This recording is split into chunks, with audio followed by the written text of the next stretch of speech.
በዛሬው ዕለት በመንግስት ሚዲያዎች ዘንድ ሲሰራጭ የነበሩት ዜናዎች በእጅጉ አነጋጋሪ ነበሩ። አስከሬን አስቀምጠው ለምርጫ መጡ የተባሉት መራጮች ጉዳይም እንደዚሁ በርካቶችን ሲያነጋግርና ሲያወያይ ነበር። ከአስከሬኑ በስተጀርባ ምንድን ነው ያለው?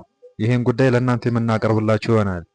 በትግራይ ውስጥ ስላሉ አንዳንድ ጉዳዮችም የምናነሳላችሁ ነገር ይኖራል። ስለምትከታተሉ እናመሰግናለን። በቀጥታ ወደ ጉዳያችን እናልፋለን። በዛሬው ዕለት ምርጫ ነበረ። ምርጫ ሲከናወን ነበረ። ይሄን ቪዲዮ በምንቀርጽበት ሰዓት ምርጫም እየተካሄደ ነበረ። ነገር ግን በመንግስት ሚዲያዎች ዘንድ ሲሰራጩ የነበሩ ዜናዎች በእጅጉ አነጋጋሪ ነበሩ። አስከሬን አስቀምጠው መጡ፣ ለምርጫም ተሳታፊ ሆኑ። በምጥ ላይ ያለች ለምርጫ ካርዷን ይዛ መጣች፣ የወለደችም እንደዚሁ መጣች የሚለው ጉዳይ በጣም አነጋጋሪ ነበር። እንዲሁም አንዳንዶች ይሄ ምርጫ የአፍሪካ ህብረትና ኢጋድ ከሚታዘቡት ይልቅ የጋንዲ ሆስፒታል አዋላጅ ነርሶች ቢታዘቡት ይሻላል የሚል ሀሳብ ሲነሳ ነበር። በተቃራኒው ደግሞ የአዘጋገብ ሂደቱን እና የሚሰሩትን ዜናዎችን በተመለከተ ሙያ አስተያየት ሲሰጡ የነበሩ ባለሙያዎች ነበሩ። ከዚህ ቀደም ከወራት በፊት መንግስት የምርጫ ጋዜጠኝነት ወይም ደግሞ የምርጫ አዘጋገብ ስነስርዓትን በተመለከተ ለጋዜጠኞች ስልጠና እንደሚሰጥ ገልጾ ጋዜጠኞችን በመልምሎ አሰልጥኖ ለ3 ወራት ያክል አስመርቆ ነበረ። ሆኖም ግን ይሄ የምርጫ አዘጋገብ ስነ ዘዴ ተግባራዊ ሳይሆን ቀርቶ ይልቁንም ድንቃ ድንቅ የሆኑትን ወይም ደግሞ በጋዜጠኝነት አጠራሩ ኦዲት የሆኑት ጉዳዮች ላይ ትኩረት በማድረግ ዘገባዎች ሲሰሩ እንደነበረ ነው ለመመልከት የተቻለው። ትችትም ያቀረቡን ባለሙያዎችም ከዚሁ አንጻር በመነሳት ነበር። ከአነጋጋሪዎቹ ዜናዎች መካከል የኦዲቲ ከሆኑት መካከል ከቤታቸው ትኩስ አስክሬን አስቀምጠው ለምርጫ መጡ የተባሉት መራጮችን ይመለከታል። የእነዚህ መራጮች ጉዳይ በእጅጉ በጣም የሚያነጋግር እንደነበረ ነው የታወቀው። እነዚህ መራጮች የት ነው የነበሩት ሲባል በሰሜን ሸዋ ዞን ሲያደብርና ዋዩ ወረዳ ውስጥ ነው። አባያ ቀበሌ ሳክላ በይቅርታ ምርጫ ጣቢያ ነበር ይሄ ሁኔታ የተፈጠረው። እነሱ ለቅሶ ላይ ነበሩ። እንደተባለው ትኩስ አስክሬን ነበር ያስቀመጡት። ነገር ግን በጸጥታ ኃይሎች አስገዳጅነት ሳቢያ እነዚህ ሀዘን ላይ የነበሩ ሰዎች ወደ ምርጫ ጣቢያ መጥተው ምርጫ እንዲመርጡ መደረጋቸውን ነው እንግዲህ የተነገረው።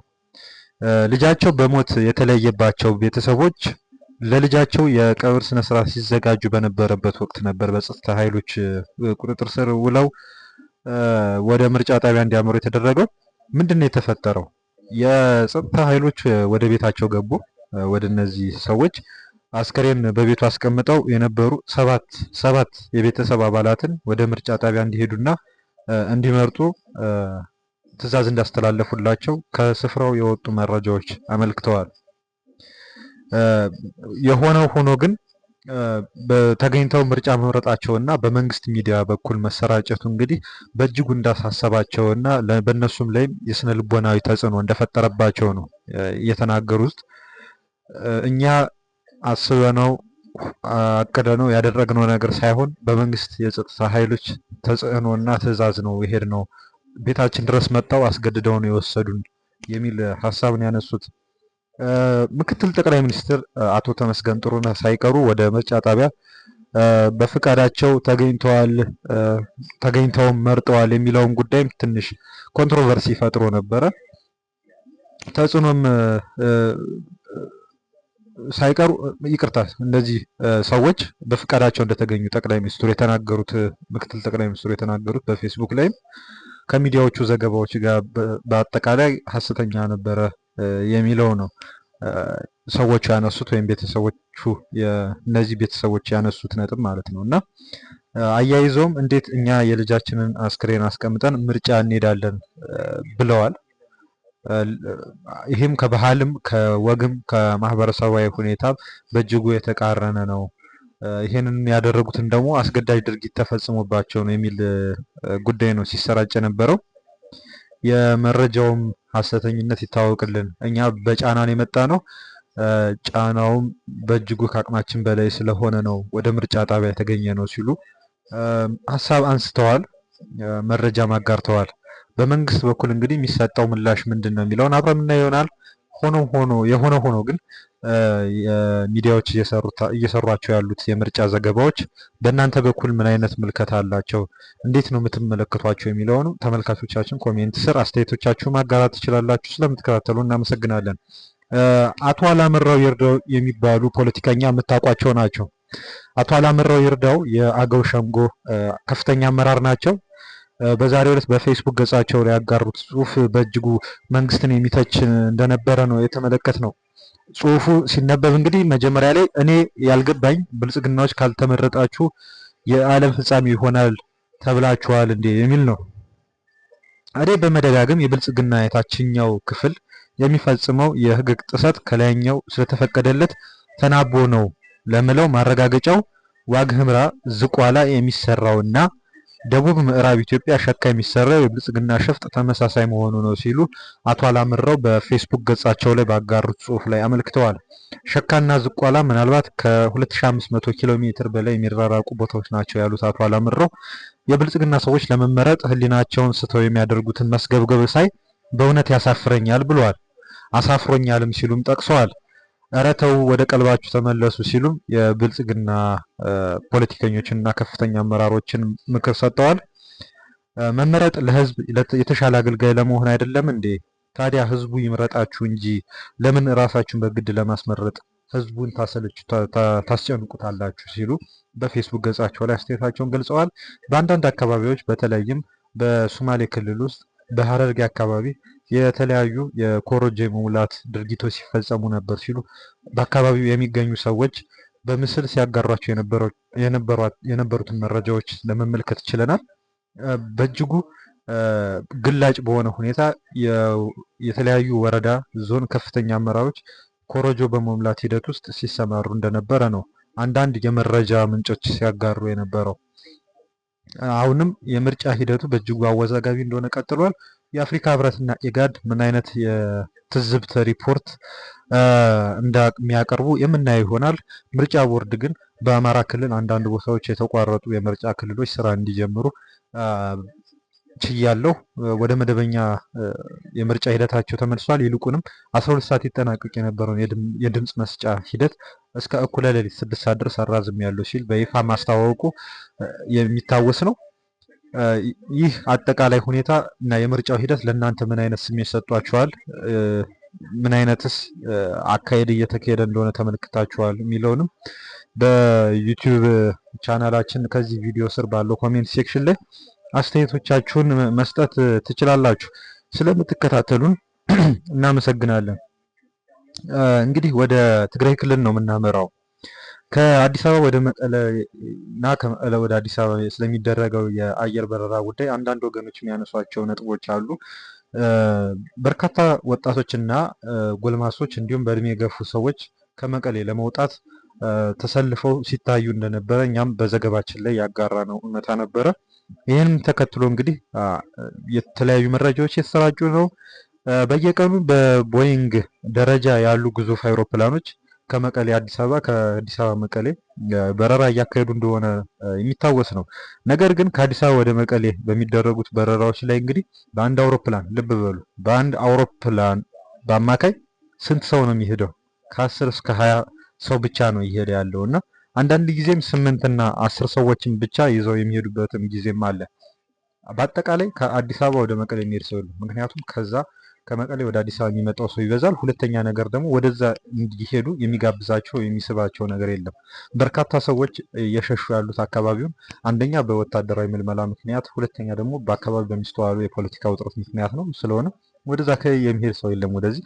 ይልቁንም ከመቀሌ ወደዚህ የሚመጡ ሰዎች ናቸው ያሉት በብዛት እና ይሄ ማነስ ሁኔታ ይስተዋላል እና ከመቀሌ ወደ አዲስ አበባ የሚመጣው ግን ከአቅም በላይ በመሆኑ ምክንያት ነው እንግዲህ የመጫን አቅማቸው ከፍተኛ የሆኑ የቦይንግ አውሮፕላኖች ሊመደቡ የቻሉት እና በመቀሌ ከተማ የሚስተዋለው እንግዲህ በአውቶቡስም ሊሆን ይችላል፣ በየትኛውም የጉዞ አማራጭ አንጻር ለመጓዝ እየተወሰደ ያለው አማራጭ ስንመለከት ከአካባቢው የሚኖረውን የፍልሰት ሁኔታ ነው የሚያመለክተን፣ የፖለቲካ ሁኔታውን ነው የሚያመለክተን፣ ኢኮኖሚያዊ እንቅስቃሴዎች መቀዝቀዛቸውን ነው የሚያሳየን እና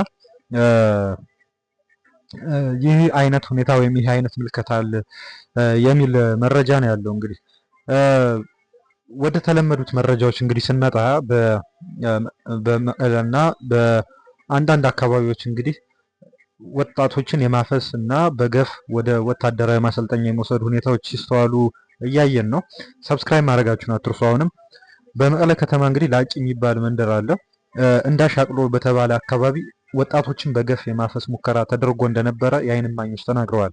በተለይ ይህንን አፈሳ የሚያስተባብሩ ሚሊሻዎች በአካባቢው ወጣቶች ዘንድ ይህን ነገር ተው ብለው ወጣቶቹ ቢነግሯቸውም ለመስማት እምቢ በማለታቸው ምክንያት በሚሊሻዎቹ ላይ ወጣቶቹ ጉዳት ማድረሳቸውን የመረጃ ምንጮች አመልክተዋል።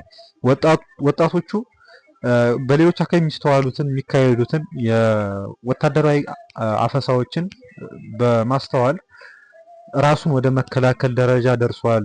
ሊመለምሉት ወይም በገፍ ሊያፍሱት የሚመጡትን የጸጥታ ኃይሎች በራሱ መንገድ እየተከላከለ ነው የሚል መረጃ ነው እንግዲህ የደረሰን።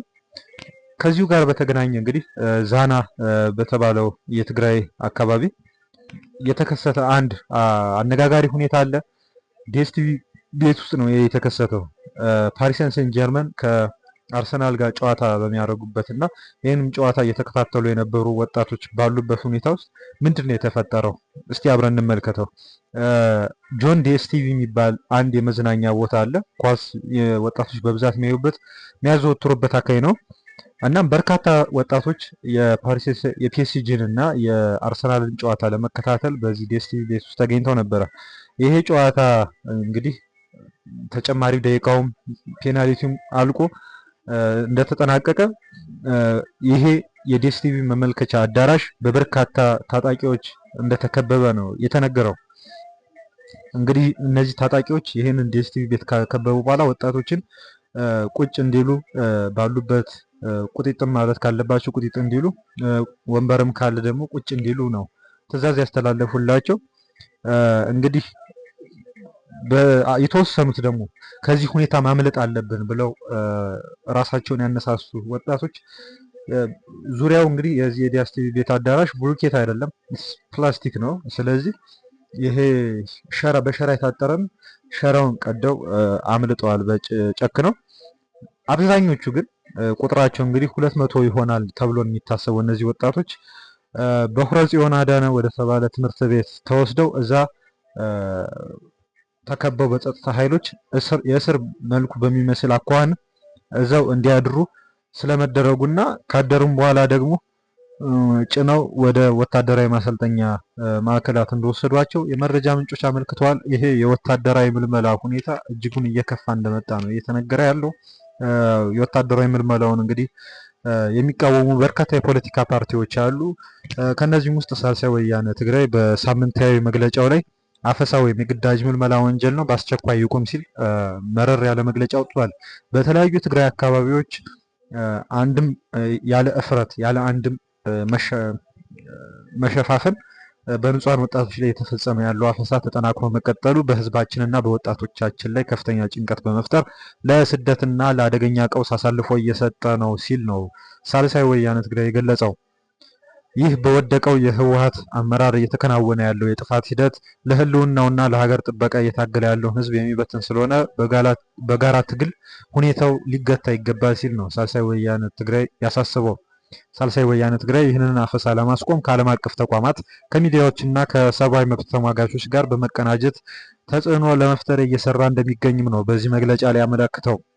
ህዝባችን ከዚህ እኩይ ተግባር አንጻር የጀመረውን እምቢተኝነት እንዲያጠናክርና ሁሉም ወገን ይህን አፈሳ እስኪቆም ድረስ አስፈላጊውን እንቅስቃሴ እንዲያደርግ ጥሪ ማቅረቡን ነው እንግዲህ ከመግለጫው የተመለከትነው። የተለያዩ ዓለም አቀፍ ተቋማት ይህንን ጉዳይ በአጽንኦት እንዲከታተሉት ኤምባሲዎች ሊሆኑ ይችላሉ፣ የሰብአዊ መብት ተሟጋቾች ሊሆኑ ይችላሉ፣ ጉዳዩን ትኩረት ሰጥተው እንዲሰሩበት በተለያዩ አካላት አቅጣጫ ጥሪ እየቀረበ ይገኛል።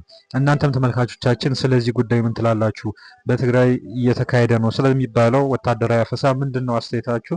አስተያየቶቻችሁን በኮሜንት ቦክስ ላይ ማስቀመጥ ትችላላችሁ። ሰብስክራይብ ማድረጋችሁን አትርሱ፣ ላይክ ማድረጋችሁን አትርሱ።